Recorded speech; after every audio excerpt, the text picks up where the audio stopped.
everyone. Welcome. Super excited that you all could be here. This is a great turnout. I'm standing here because I think, and the three of you online, can you see me and hear me? Okay, that's great. So I'm going to briefly introduce you. I'm not going to give your full bios because the first thing I'm going to ask you to do is tell us what you do, right? So that would be redundant. And then I really hope that we can kind of facilitate a question-answer format, right? That's my job, just to kind of make sure questions are asked and moderate that after you just give us a sense of your background and what you do now. So by way of a brief introduction, we are so grateful for the three of you today joining us to talk about the work you do. I'll start with Bret. Bret Dublinske is an Iowa Law alum and a shareholder at Fredrikson and Byron. I can tell you he does all things land use, utility, energy, right? He could tell you more about a really diverse portfolio of clients he represents. Cody Weisbrodt, please correct me if I say your name. Is a Iowa State Law alum, will forgive you, I suppose, and a state policy research associate at the Nature Conservancy in their agriculture program. So I'm super excited to hear more, Cody, about the work you do. I mean, I have some really privileged to be able to know a little bit about it, but super excited to hear more. And last but not least, Noah. Poppelreiter, yes. Poppelreiter, excellent. An Iowa Law alum and an attorney at the Iowa Department of Natural Resources. And you've worn many hats there, so we look forward to that. Okay, so given the order I just went in, which was random, Bret, do you mind starting us off, just telling us a little bit more about the nature of your practice and how you ended up there? No, I'd be happy to do that. And I appreciate the invitation, Professor Raisler, from you and from Blake. Happy to encourage folks to go into the environmental and the energy and the natural resources space. I actually had started out at Iowa State in nuclear engineering, which lasted until about the engineering calculus final. And I decided maybe the policy side sounded a little better. Took a couple of years off to work in state government, came back, was Iowa Law in 94. When I left, I actually thought I would do employment law, which, as I do interviews, seems to be a popular thing. And after my judicial clerkship, started with a small firm in Des Moines, or I guess for Des Moines, a mid-sized firm, doing mainly employment law. And I guess the first thing I would say in terms of things to look for is look for interesting opportunities. So it happened to be 1996. Congress passed the Telecommunications Act of 1996, completely rewrote the law, and sort of the dean of the Des Moines telecom practice came over to the employment section and said they just did this crazy thing where cases now go from the state administrative agency to federal district court. This is nuts. I haven't been in a courtroom in a dozen years. You all have to help me. And so several of us in the employment area went over, helped out, did the litigation in federal district court, and it got remanded. And I stuck around and continued to help on the case back at the Iowa Utilities Commission. And, saw that they did a lot of different things, right? Telecom, electricity, pipelines, water, whatever.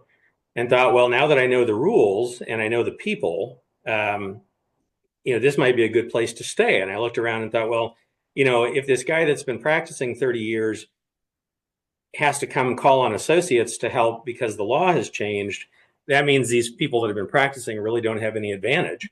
And we're all sort of on a level playing field.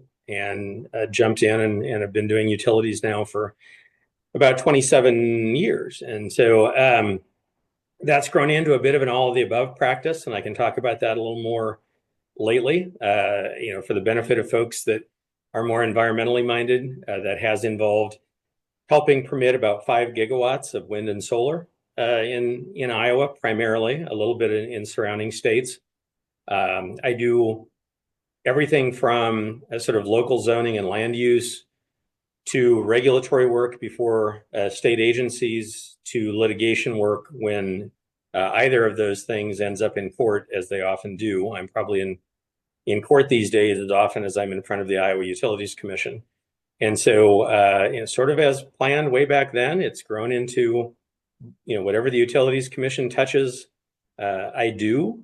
And that sort of ebbs and flows over time. There's not much state level telecom left, but at least in Iowa, there is a lot of state level energy work. A lot of it in renewables, obviously, is a big focus in this state. And so that is a large part of what I do. We're also doing some carbon capture work and some other things that are somewhat novel and controversial, and happy to talk about those more later. But at least that gives some overview of what I do and how I got here. Wonderful. Thank you so much. Cody, may I turn to you? Sure. Yeah. Thanks for having me here. I'm sorry to be the non-Iowa interloper. I went to Ohio State for law school, but I'm covering for a colleague, Amber Markham, who does work for the Nature Conservancy in Iowa and went to Iowa for law school. So thank you for letting me kind of steal her spot. So my undergrad was in history and urban planning. So I took, 1 or 2 environmental classes, not very many at the time. I went straight to law school after that, and I really thought when I was in law school that I was going to focus on real estate and property law. I thought that really fit well with the kind of urban planning focus for my undergrad.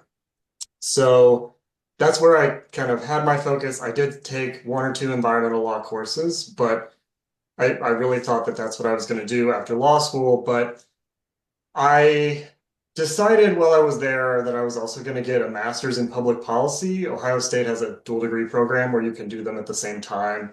And there was enough overlap with the law degree that I didn't have to go any longer.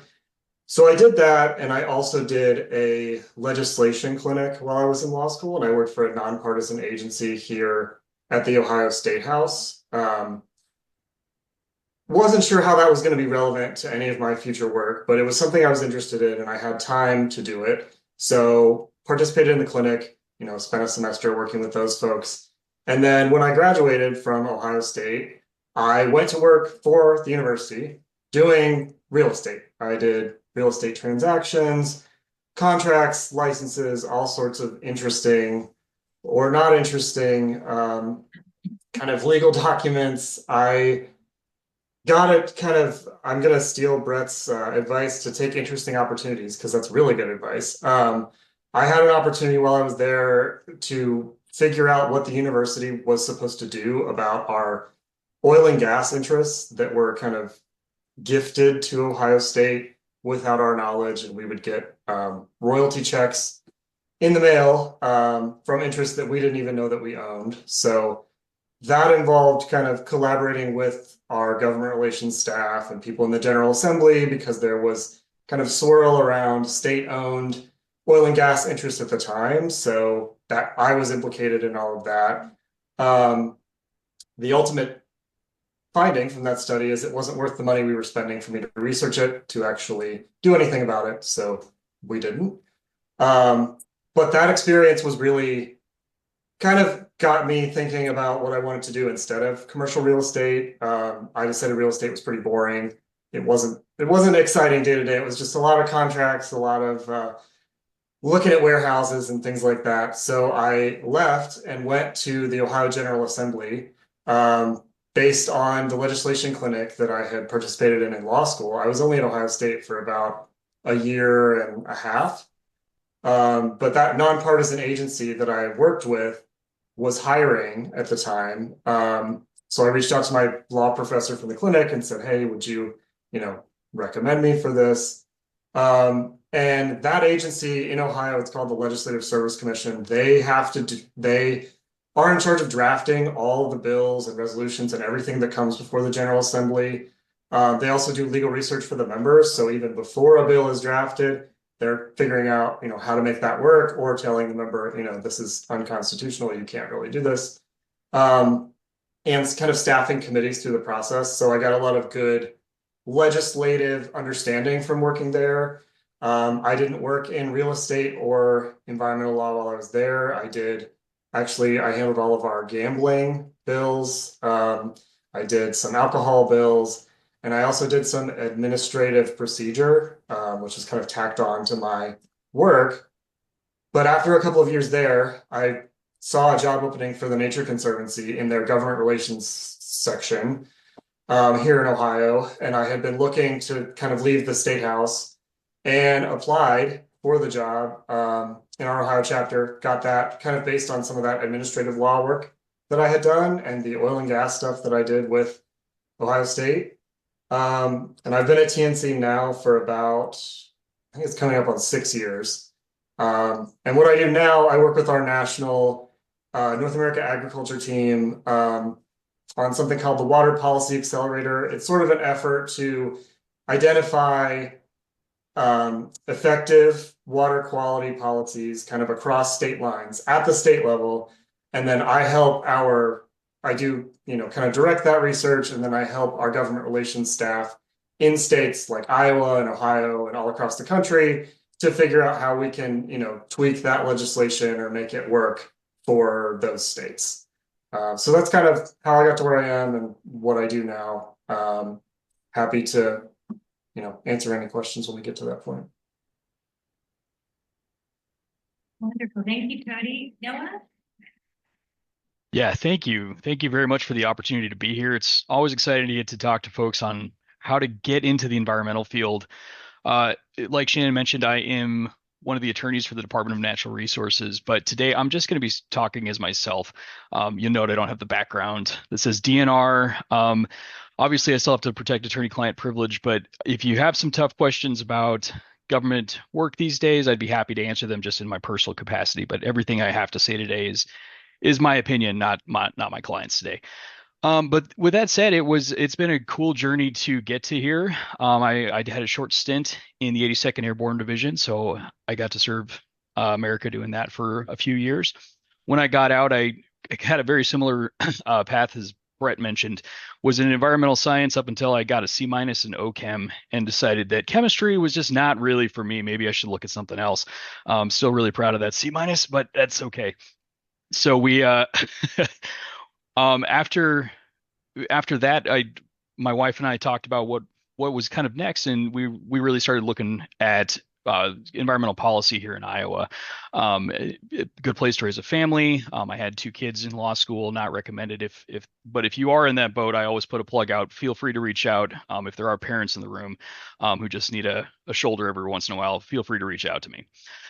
I always had a vision of going into environmental law in law school, but it's obviously as you've heard, there's paths take many different directions out of law school. So I went to clerk for the 7th Judicial District here in Iowa for a year, and then got on as a prosecutor in Scott County. It's always good to have a backup plan. So those precursors to what you want to do long term are actually, I think you'll find very helpful as you transition back into the workforce. My big plug though is networking. I landed in this DNR job entirely because of networking. I clerked at the AG's office in their environmental division my 2L year of law school. I wasn't aware that the DNR even had a general counsel bureau. We call ourselves the legal bureau. We are probably the biggest law or environmental law firm in Iowa. But it wasn't on my radar. And so the attorney generals at the time, they introduced me to Ed Tormey. He was the longstanding general counsel for the Department of Natural Resources. And as a prosecutor, I kept emailing Ed saying, hey, the state requires 2 years of law practice before I can apply to the DNR. What do you think? Has it been 2 years? And because of the clerkship, it wound up being more like 2.5, 3 years. But I just kept poking the guy until finally one of the attorneys was retiring. And he said, yeah, put your name in the hat. It opens up in 2 weeks. So really encourage all of you to network, take opportunities like this, not just in Iowa, but sister states around us, wherever you feel like practicing when you're done.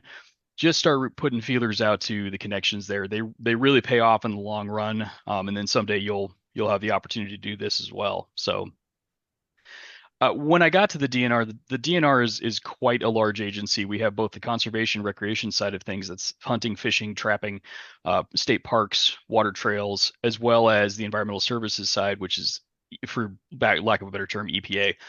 We run the NPDES permit requirements in Iowa. We run the Clean Water Act, the Clean Air Act, Safe Drinking Water Act, all of the big name ones, except for RCRA. Iowa is one of the only states that does not regulate RCRA in the nation. That's handled by EPA Region 7. At this point, I've managed to touch just about everything except Title 5, or excuse me, the Clean Air Act largely. That one, if Ann ever retires, Ann Preziosi is the long-standing air quality attorney with the department. We'll have somebody other than me probably step in to handle the Clean Air Act.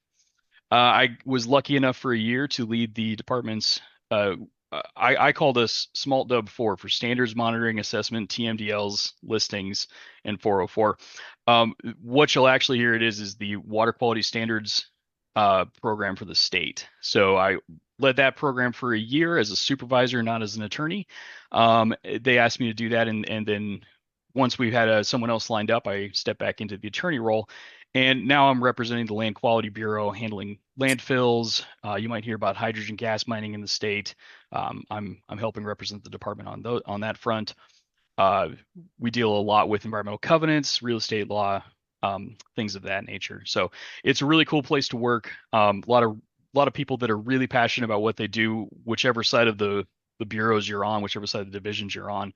And it's a great place to be able to do as much as you want in the environmental world, because it really, really is quite broad. The only thing we don't get to touch, unfortunately, is utilities. You have to go to the Iowa Utilities Board if you want to work in the government there. But as you've heard already, environmental law is just an incredibly broad area to practice in. There's always something to do. There's always some interesting area. For example, the DNR handles water allocation in the state. So if you haven't taken water law with Professor Carlson yet, highly recommend that class. Fascinating topic. So if you have and you're like, oh man, that was, California is nuts, you're right. So it's a fascinating area. We had to dip our toe into that because Iowa doesn't quite have the same frameworks as the Western states do. But just some examples of just how much, how many opportunities there are in the environmental world. So, yeah, thank you. So, I just can't resist editorializing a little bit. I could not have scripted that better. I mean, it's like the three of you got together and you came up with these great themes.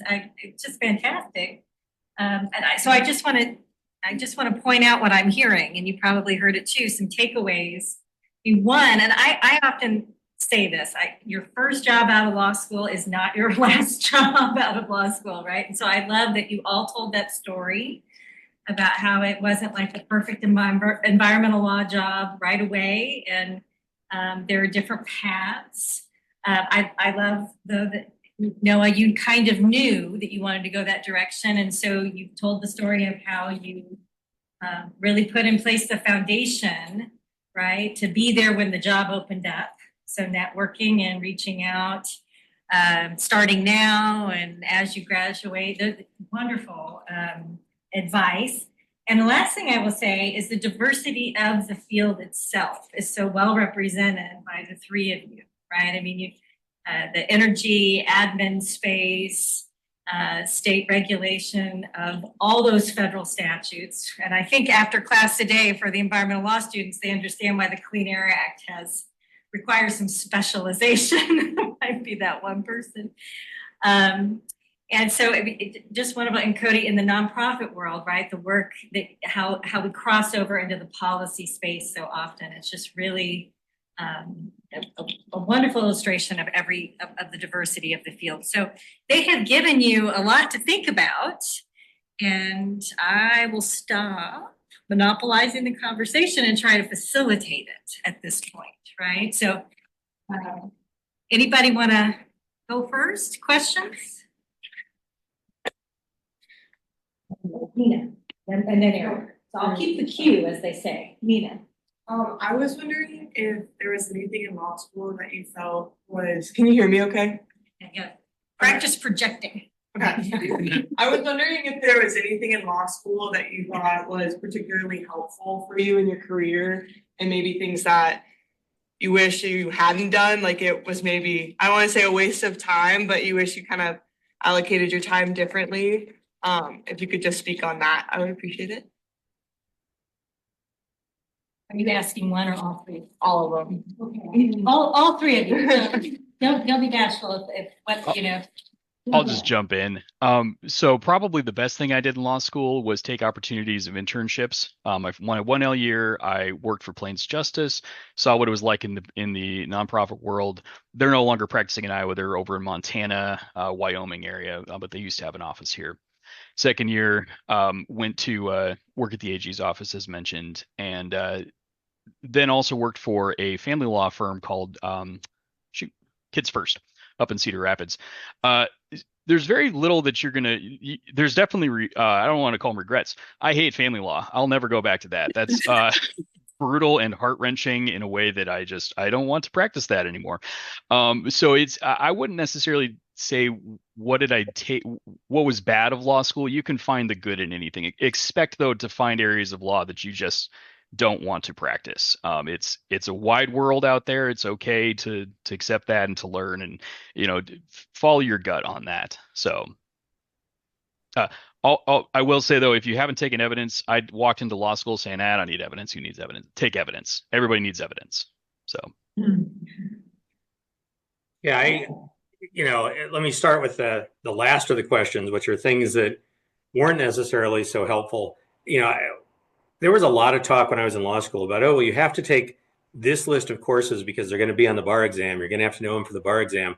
For better or worse, I completely ignored that advice and did just fine, apparently, on the bar exam. I think it's more important to take a variety of things that are interesting, to take a variety of things that are foundational, right? The substance will change so much, particularly in specialized classes, that what you're really getting is sort of the foundational piece. And I agree with Noah. Evidence is one that you can just never go wrong with.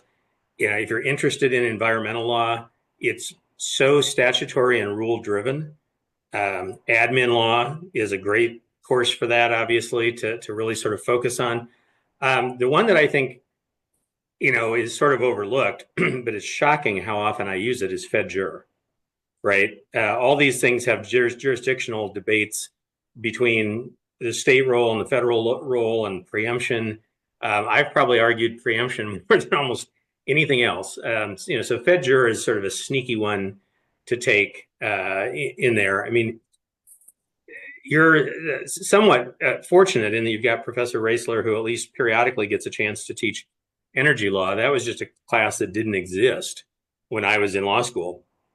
And now it's mainly what I do. So again, on the substantive side, I think keeping an open mind.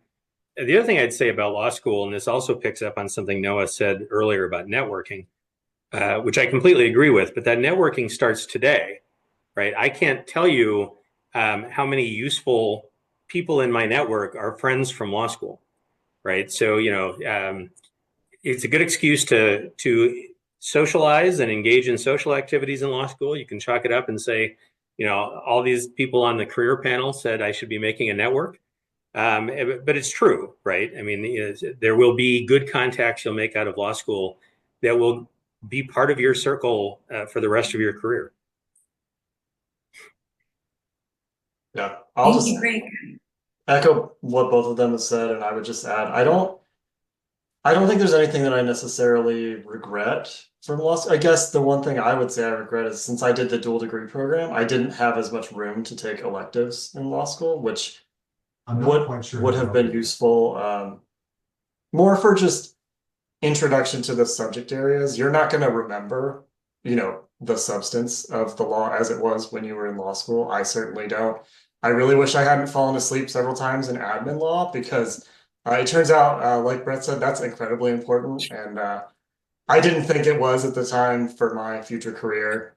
But the big thing that I did was we had a couple of clinics that I participated in. I did a mediation clinic as well, and got a certificate in mediation. And that was just good experience to go to the courthouse and mediate once a week and kind of see what these disputes actually look like. And that just taught me that I didn't want to do that moving forward. And then on the other side, I did the legislation clinic, and that was really specialized state level legislation that I thought was really interesting and led to me getting the job at the State House. And then I wouldn't be working at TNC doing what I do if I hadn't worked at the State House. And then as for networking, the same thing applies. Because I did the clinic, I had a professor who recommended me for the job at the State House, even several years after law school. Thank you. Erin, I'll turn to you. You had a question. Yeah.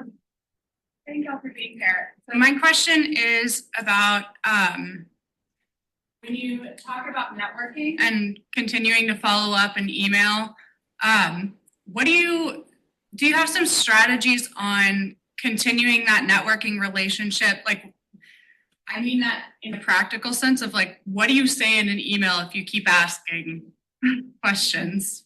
Did you hear that? Networking. I think this is, you know, the 3L experience, right? Sending out those emails and not always hearing back, right? What do you recommend?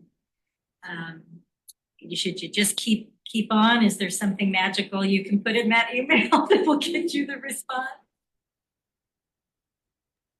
I mean, I have people reach out to me sometimes, and I think from law school, because I live here in Columbus, so I'm just down the street from Ohio State. And the thing that does get makes me like, oh, okay, I should respond, is saying that you're a 3L in law school, because like I get it, I was there. And then also having something specific that you want to know or you're curious about.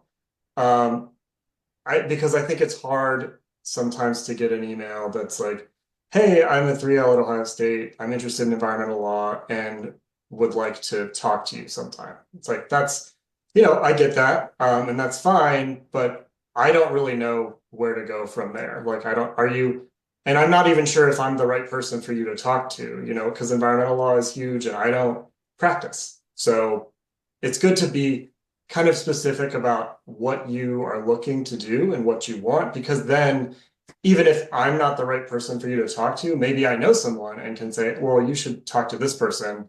They do more of what you do. So I think that's always helpful. Yeah, I think the specificity is a good point. On a similar vein, the more personalized it can be, the better. And I understand it's a lot of work if you're sending out quite a few of these. And also, in terms of specificity, making a particular ask, right? So, either is there a time in the next week that you'd have 5 minutes for a quick phone call? Is there an opportunity in the next 2 weeks for us to get together for a cup of coffee? That level of specificity in the ask makes it a lot easier to figure out what makes sense for the next step and whether I can be of help. On the personalizing, for one thing, it shows that you've done your research. I mean, there's two types of emails, right? One is a follow-up to the fact that we've actually had an interaction somewhere. So remind me what that was, right? Because that's going to jump out. It was great having an opportunity to hear your perspective at the career panel. Is there a chance that we could, talk one-on-one sometime in the next week? Love it. Great email, right? And I do that a lot. So, I go to conferences. I just got back from utilities regulatory conference in DC, and I will do LinkedIn requests for almost everyone I met. And I know there's a lot of folks that think LinkedIn is kind of outdated at this point. For me, it's just handy because it's a giant online Rolodex. But it also lets you see these updates of what people in your network have been up to, right? Which is another opportunity for outreach and connection, or when you see them, you can say, hey, I saw you just changed jobs, right? But whenever I send those follow-ups, it's always, it was really great to meet you at X reception, and I was glad we had a chance to talk about Y, or Z. Look forward to seeing you in the near future, right? And I get, I think, frankly, a pretty high response rate for those compared to a lot of people on LinkedIn because I do those sorts of things. So I think, specificity in all three senses, you know, sort of what it is you're looking for substantively, what it is you're looking for a next step, and what the sort of basis for contacting me is, a little bit of background. Either we know each other or you've done a little bit of research. Hey, I see you do this, which, by the way, potentially skipping a couple topics ahead. When I'm doing interviews of law students or laterals for that matter, in some ways I pay much less attention to how people answer my questions than to what questions they ask me, because that shows whether or not they've done their homework first.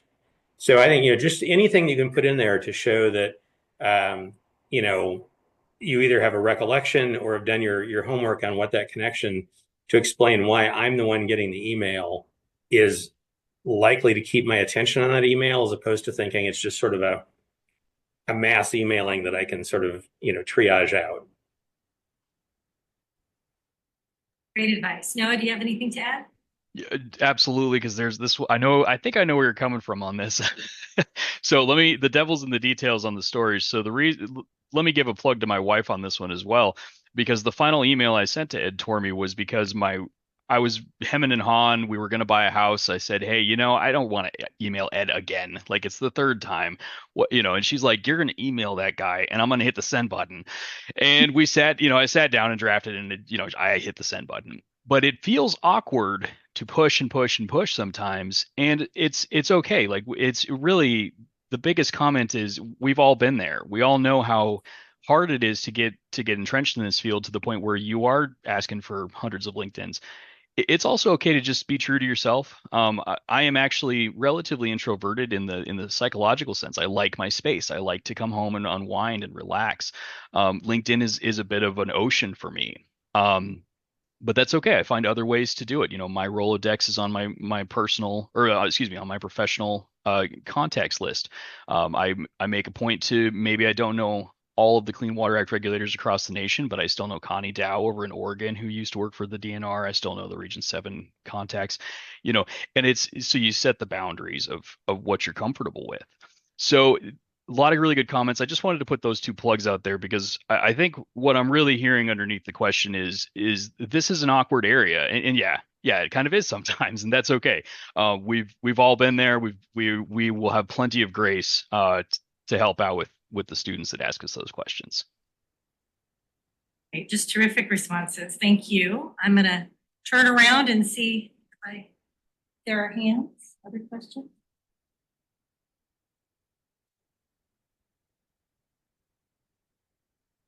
Oh, thank you.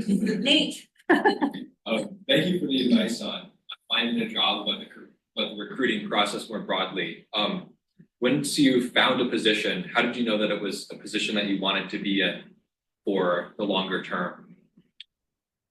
You all hear that? Actually, one of the questions I was going to ask kind of is this question. So I'll add to it. This might be a question about what you really like about your job. What is it that excites you? I know obviously confidentiality prevents you from being super specific, but yeah, how did you know this was the job for you?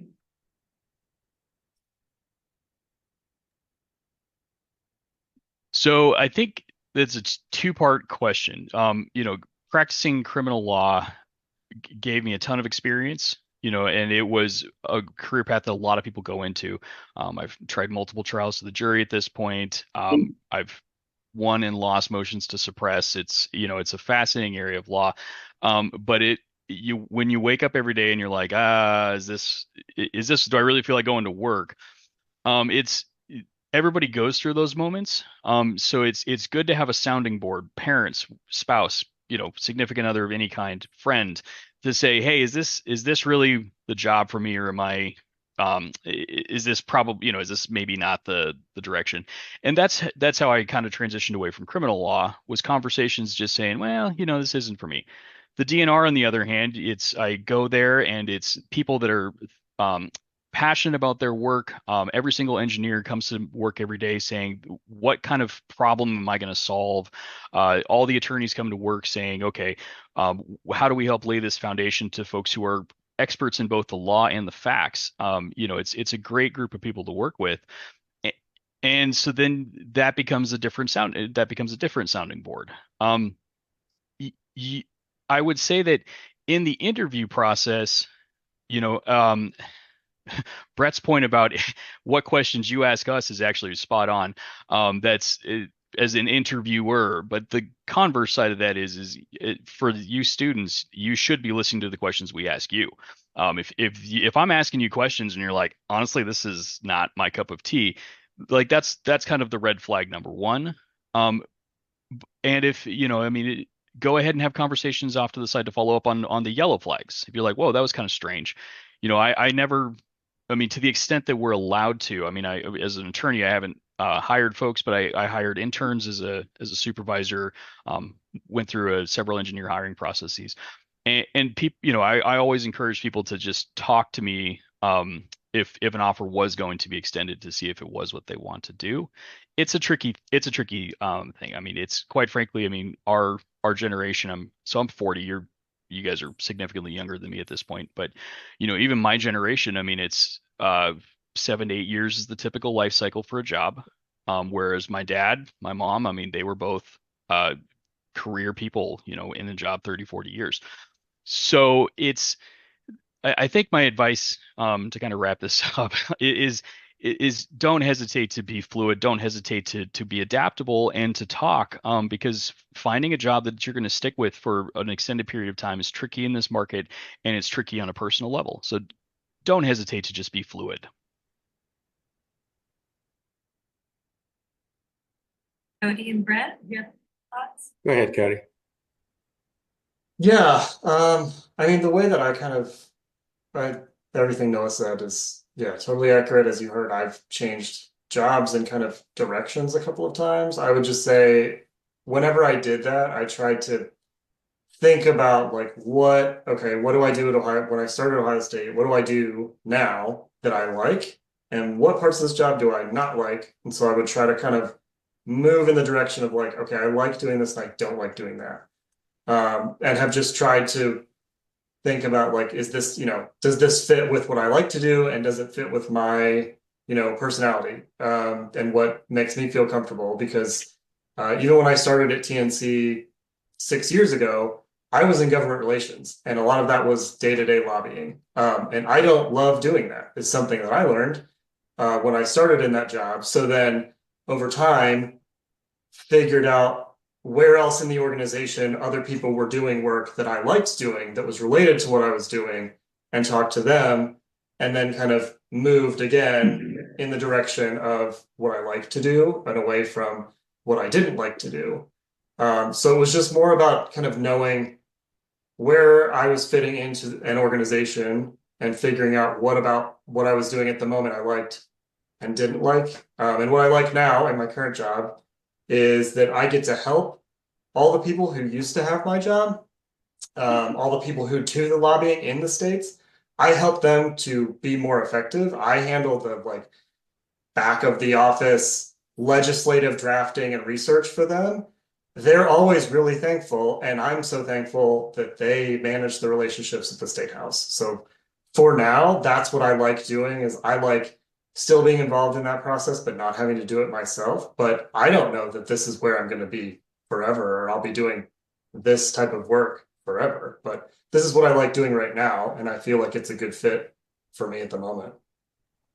Yeah, I think, in some ways I had it a little easy in terms of, how do you know you're in the right place or doing the right thing? I'd had an interest in energy going back to, honestly, when I was in junior high. So that part was easy.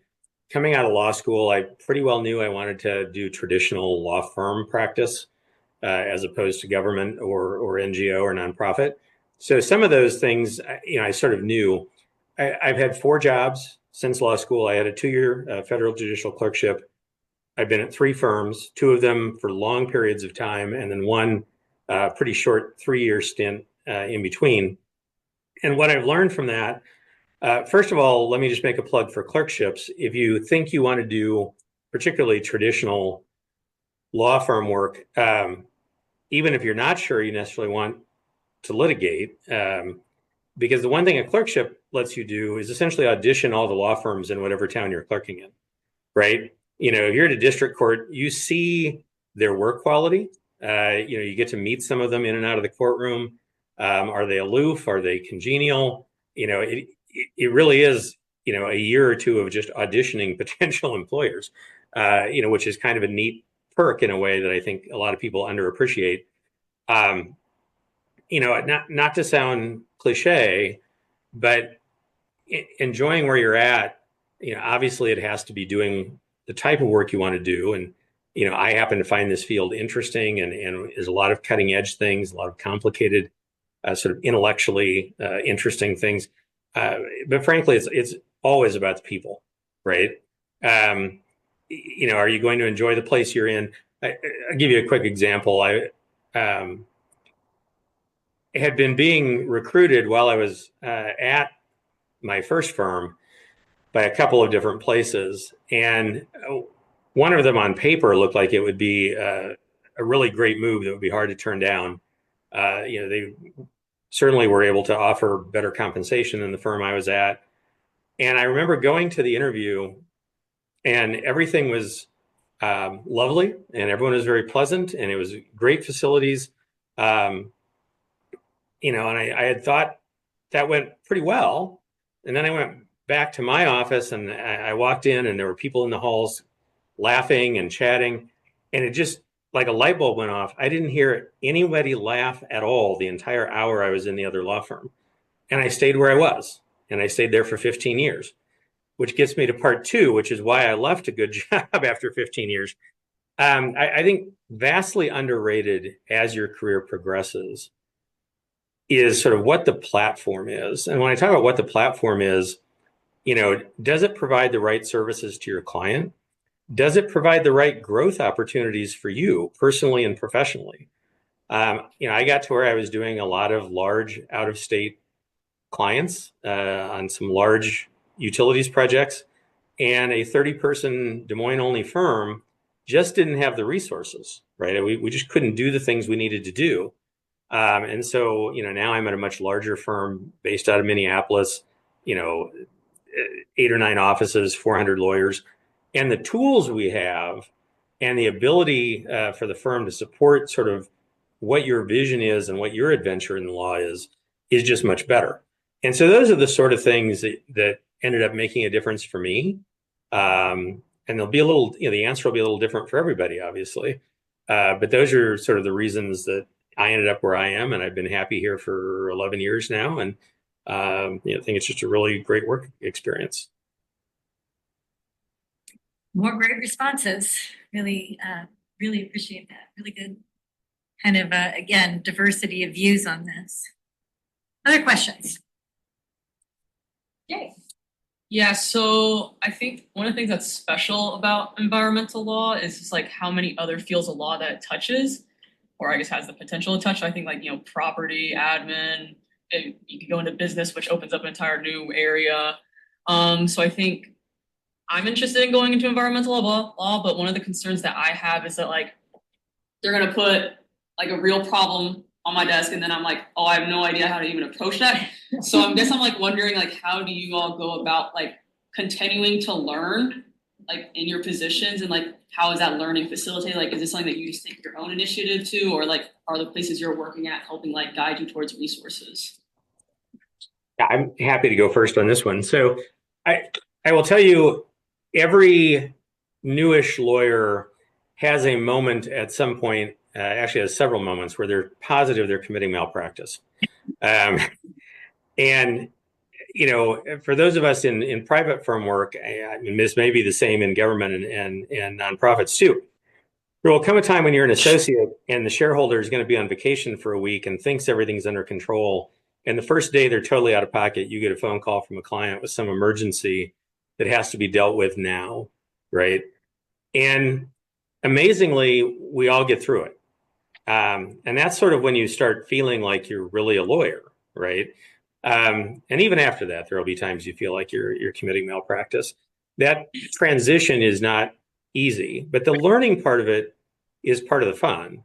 And in environmental law and the things it touches, it's helpful to be kind of geeky, right? I mean, the more you can sort of enjoy doing a deep dive on some pretty esoteric stuff and some pretty technical stuff, the better. There are a lot of learning opportunities that are formal, right? A lot of good CLEs in the space. Learning from more experienced practitioners obviously is helpful, and take advantage of those opportunities as much as you can. But a lot of it really is, sort of self-directed, and it sounds harder than it is, right? It sort of comes naturally with the territory. As I was saying earlier, there was no energy law course. I had to pick up a couple of books that other attorneys had brought back from CLEs, or I looked at some sections of state and federal code and read some key decisions, and sort of built from there. So there's a lot of pieces to the learning, but I think to a large degree that's part of the fun, right? That's what keeps it intellectually interesting, at least for me. And there are a lot of good places to get that, and I suspect that I can speak for all three of us. I know Noah's said it a couple times today. When I talk about ask questions of more experienced practitioners, you got 3 more names today. So if you find yourself out there and are like, hey, where would you start looking for this? In the words of an old game show, phone a friend, right? Great. Yeah, I want to piggyback off that, Bret, because I have learned more from Ed Tormey on practicing environmental law than I have anybody else in my career. CLEs, judges, it's irrelevant. Ed will ask me a question and I'll put on the game face and say, oh yeah, I have no idea what Ed is talking about most of the time. And so it's just that self-driven, okay, well, if Ed is saying this, the Clean Water Act says this, I need to go back and read this again. And that aha moment is really going to happen, where all of a sudden you're like, oh, this is why they call it practice. I mean, for anybody who's played sports or played an instrument, you understand that practice is really, they can only teach you so much. The coach can only teach you so much. A band director can only teach you so much. You really just got to get out there and start doing it. And that teaches you more than you realize until you've been practicing 5-10 years. And all of a sudden you look back and say, wow, that's how I thought about it. And it doesn't stop. I mean, just this morning, I had a client ask me some really complicated questions about how CERCLA interacts with state level law. And that's the state federal divide in environmental law is something that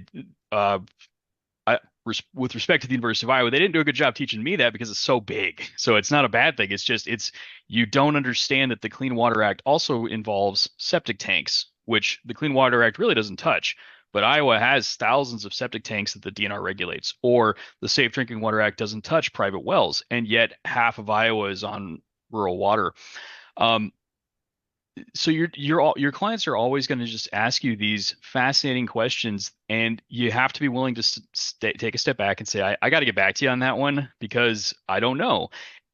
Environmental law is nice because you always have the code to go to. You don't have to go far. It's very statutory. It's very regulatory. You can always start with the code, and then see what case law does say. So more than just about anywhere else that I've practiced so far, family law, criminal law, contract law, environmental law really is something that I would say is self-driven, and it's practice makes perfect. But I agree with Bret. It's what makes it fun. It's what keeps me in this area for sure. Never always something new. Yeah, I agree 100%. I think I do. One thing that I do is I just have a list of things that when I'm talking to people about like a new issue that they want me to research or work on, I just keep a list of like, well, this case name keeps coming up, or like this section keeps coming up. So it seems like I need to go figure out what that is. I need to learn more about this because this is a part of this new area that I'm going to be working in, and I need to know at least what that references. So I have a good idea. So I try to keep a list of that and then research those when I have some extra time, because it's just always learning, and you have to be comfortable with that. And then I think also knowing kind of the limit of like, I do a lot of internal phone a friend at TNC because they are my client. We have a guy who is an expert in Western water law.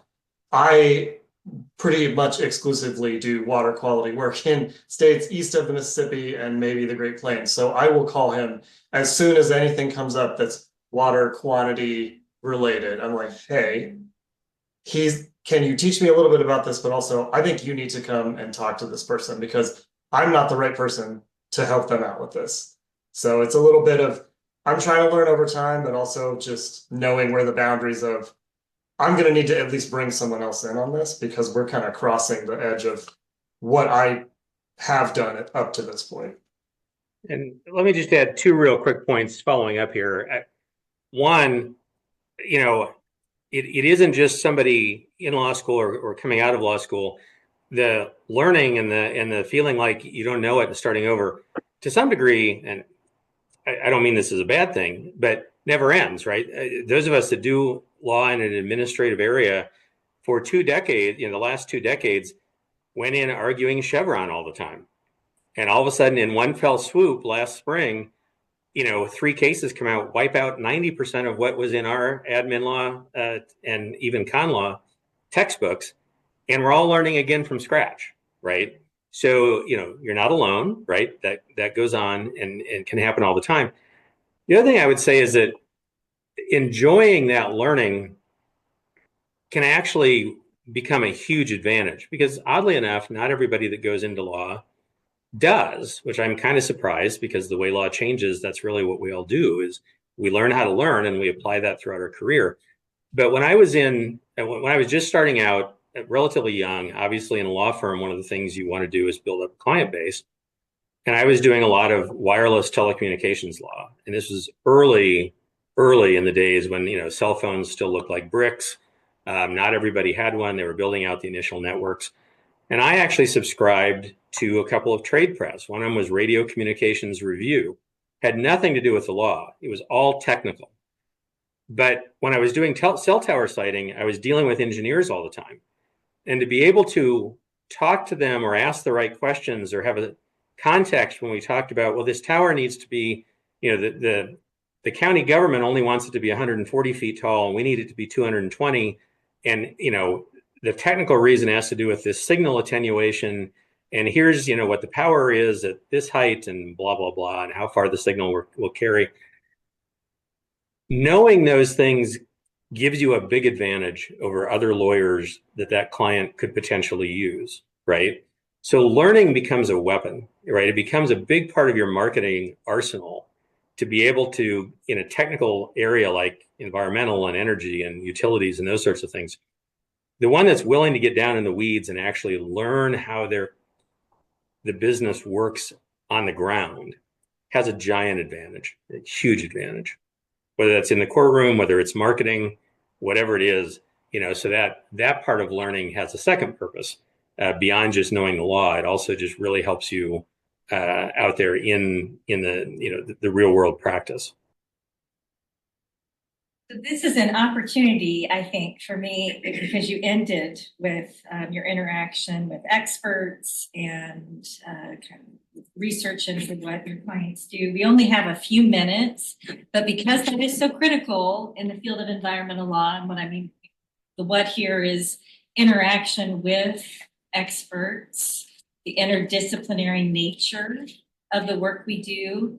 I'm wondering, Noah and Cody, if you could conclude with just briefly with your thoughts on how you developed those skills or how you see it as important in the work you do, the ability to interact with those outside of the law who are experts in primarily the sciences, but also how businesses run as well. Yeah. I'll be brief, but the Nature Conservancy is a science-based organization. Most of the people who work for the Nature Conservancy aren't lawyers or policy advocates. They are scientists or wetland restoration specialists or people who are out doing the work like Bret was talking about who aren't attorneys. And I think it's really one of the things that I did at the State House, we had to write kind of analyses of legislation to explain it to the public. And I think that dialogue between the science folks and non-science attorneys is really important in understanding what it looks like on the ground and being able to articulate that to like a legislative audience or something. And I think the way that I've built that skill is just by being curious, and I think, and asking people questions, and also by having a genuine interest in kind of the water quality work that we do. So I am interested in actually learning how your work goes. And then that informs what I'm doing on the policy side. Because if I wasn't actually interested in it, it would be a huge lift to try to learn how it works on the ground from these folks and then kind of have that inform what I do. Noah? Yeah, always try to be the best attorney in the room, and at the same time recognize that you're not the smartest person in the room in this field. Supervising engineers, the highlight of my week for a year was going to listen to the TMDL and waste load engineers explain how waste loads are created to implement the NPDES effluent limitations. I still can't explain to you the science and the engineering of how it works, but knowing that I was just willing to sit down and listen and be excited about that, it really ingratiated the engineers to come talk to me. You find that across most science organizations. Most of these people are used to either being in their own little cliques or being, talking at a wall because people just can't grasp what they're saying. So finding a way to have some humility and say, you know what, I'm a better lawyer than you. Let me help you. But boy, how did you make it to engineering school? Like, that's just fascinating. Like, that's a world that I can't even think about. It goes a long way into that interpersonal connection between the sciences and the policymakers. You will find by and large that most scientists absolutely love their work. My kid found a black rock on the playground once, and I'm like, well, this kind of looks like obsidian, but I mean, I don't know why obsidian would be in Iowa. So I just walk over to the drinking water section. I just hold it up and I'm like, hey, anybody here a geologist? And 7 heads pop up and everyone's trying to offer me advice on rocks. And it's truly a field that people get into because they love it. And though, you're going to find that in banking, you're going to find that in business, in real estate, you're going to find that all over. You're going to find that you're in law school because something called you to practice law. You're going to find that everywhere. So just, understand that it's okay to have different lanes. We don't all need to be the experts at everything. Enjoy talking to people that want to be in a cool field of their own that you might not think is quite as cool, but hey, somebody does for a reason. Economics is a fascinating area that I can't practice, but it's I certainly tip my hat to the economists of the world every day. So. Right. Yes, it's interdisciplinary nature of the field. I think you've all represented that beautifully too. So we are out of time. I just want to say thank you. This really exceeded my expectations. The three of you just complimented each other so well, and we really learned, I think, a lot from you. So let's say thank you. Well, my pleasure. Hey, before I go, I have to give a plug. If you haven't read it yet, go home and read San Francisco versus the EPA. The Supreme Court just rewrote Clean Water Act law. End result is a new phrase. I don't know exactly where it's going to play out, but go read that. Go read 303 to the Clean Water Act. Compare them. There's your plug for what are you going to learn today. Very curious to see how this all plays out. As am I. Yeah. We've started that process in environmental law, but we turn to it, and that takes in particular. Thank you. Thank you.